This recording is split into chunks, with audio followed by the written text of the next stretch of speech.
Hello guys, स्वागत है आप सबका हमारे चैनल घोस्टिंग ओवरलोड में। आज हम एक्सप्लेन करने वाले हैं 2016 में आई South Korean zombie movie train to Busan को, जिसकी IMDb पे रेटिंग है 7.6 स्टार्स एंड रोटन टोमेटो पे इट्स वूपिंग 94% फ्रेश और मेटाक्रिटिक्स पे इसका स्कोर है 72%। इसको डायरेक्ट करा है डायरेक्टर योंग सांग हू ने। क्योंकि ये साउथ कोरियन मूवी है तो इनके कैरेक्टर्स के नाम थोड़े अलग से होंगे, तो हो सकता है मैं उनके नाम ठीक से ना ले पाऊँ, तो उसके लिए पहले से ही सॉरी बोल देता हूँ। दोस्तों, आपने बहुत सी ज़ॉम्बी मूवीज देखी होंगी जिसमें सिर्फ खून खराबा और एक्शन होता है, पर आज जो मूवी हम एक्सप्लेन करने वाले हैं वो इन सबसे डिफरेंट है। ये इमोशनल ज़ॉम्बी मूवी है। तो बिना किसी देरी के चलिए शुरू करते हैं आज के एक्सप्लेनेशन।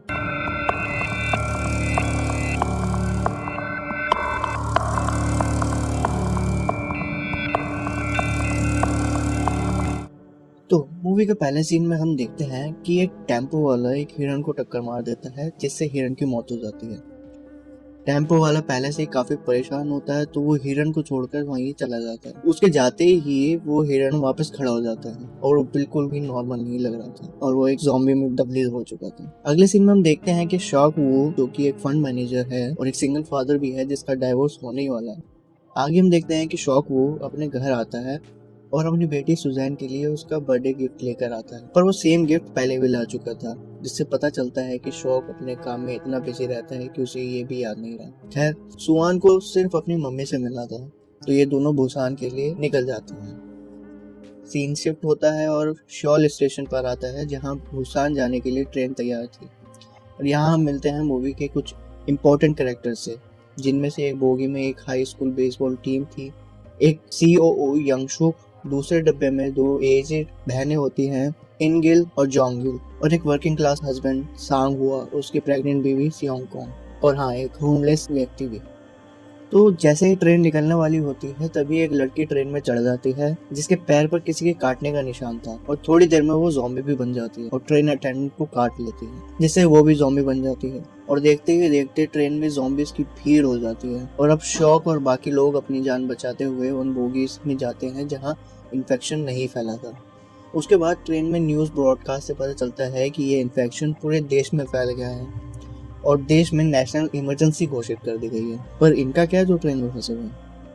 सीन चेंज होता है और हम देखते हैं कि ट्रेन डाइजोंग स्टेशन पर रुकती है और लोग ट्रेन से उतर जाते हैं, पर यहाँ भी ऑलरेडी इन्फेक्शन फैला हुआ था, तो लोग भागकर वापस ट्रेन में जाते हैं और इसी भगदड़ में लोग एक दूसरे से अलग हो जाते हैं, जिसमें हांग की wife, one of the old lady Suan और वो होमलेस आदमी जिस डब्बे में होते हैं वहाँ ऑलरेडी ज़ॉम्बीज होते हैं, जिनसे बचने के लिए वो वॉशरूम में छुप जाते हैं। वहीं दूसरी तरफ शॉक वो, शांगवा, यंग गु एक डिब्बे में होते हैं और ये तीनों सुआन और बाकी लोगों को ज़ॉम्बीज से बचाकर ट्रेन के आगे वाले डब्बे में जाने की कोशिश करते हैं। जैसे तैसे ये लोग सेफ बोगी तक पहुंचते हैं, पर वहाँ सेल्फिश COO अंकल इन्हें अंदर नहीं आने देते और जिसकी वजह से सांग और one of the old lady अपना सेक्रीफाइस करते हैं ताकि बाकी 4 लोग बच सकें, और ये लोग गेट तोड़कर सेफ डब्बे में आ जाते हैं। पर उन्हें वहां से भी आगे वाले डब्बे में जाने को बोला जाता है, क्योंकि COO अंकल को लगता था कि वो लोग इन्फेक्टेड हैं और वो जल्दी ही ज़ॉम्बी बन जाएंगे, तो लोगों के प्रेशर में आके वो आगे वाले डब्बे में चले जाते हैं। पर यहाँ आता है एक ट्विस्ट।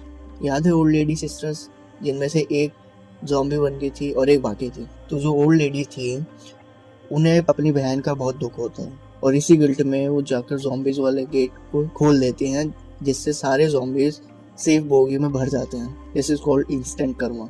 अब ट्रेन में ये 4 लोग और CEO यांगसुक और ट्रेन अटेंडेंट्स ही जिंदा बचते हैं।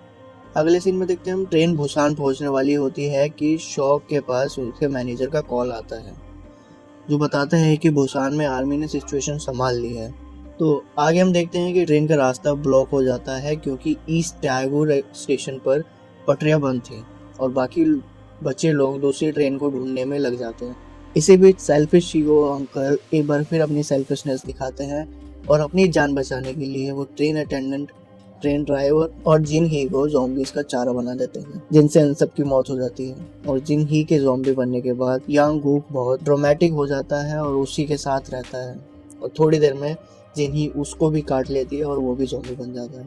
यानी ये सेल्फिश अंकल ने ज़ॉम्बीज से ज्यादा इंसानों को मरवा दिया। ट्रेन ड्राइवर बनने से पहले एक दूसरी ट्रेन इंजन को स्टार्ट कर देता है, जिस पर ये सेल्फिश सीईओ अंकल शॉक, सुआंग और शियोंग चढ़ जाते हैं। इन्हें ट्रेन पर चढ़ाने के लिए वो होमलेस इंसान ने अपनी कुर्बानी दे दी थी। सेल्फिश सीईओ अंकल को इससे कुछ सीखना चाहिए। खैर, सेल्फिश सीईओ अंकल को ट्रेन इंजन पर चढ़ने से पहले एक ज़ॉम्बी ने काट लिया था, जिससे वो भी इन्फेक्टेड हो चुका था।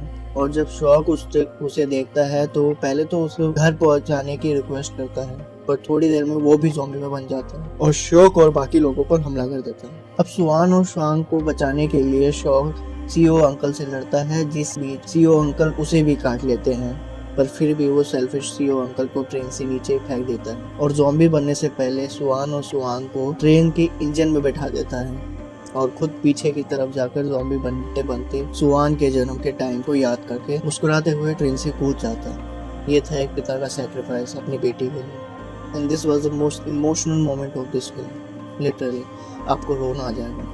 खैर, मूवी के लास्ट सीन में हम देखते हैं कि ट्रेन फाइनली बुसान पहुंच जाती है और सुआन और सुआंग ट्रेन से उतर कर एक टनल में से होकर जाते हैं, जिसकी दूसरी तरफ आर्मी के सोल्जर्स तैनात होते हैं, जो पहले तो इन्हें ज़ॉम्बी समझकर शूट करने वाले होते हैं। कि तभी सुआन एक पोएम गाने लगती है, जिससे आर्मी वाले समझ जाते हैं कि ये ह्यूमंस हैं और इन दोनों को रेस्क्यू कर लिया जाता है और मूवी यहीं एंड हो जाती है। अब कंक्लूजन की बात करें तो पूरे देश में ये वायरस एक वायरस कंपनी के लीकेज की वजह से फैला था, जिसके बाद मूवी के स्टार्टिंग सीन में हुई थी, जहाँ टेम्पो वाले ने हिरन को उड़ा दिया था।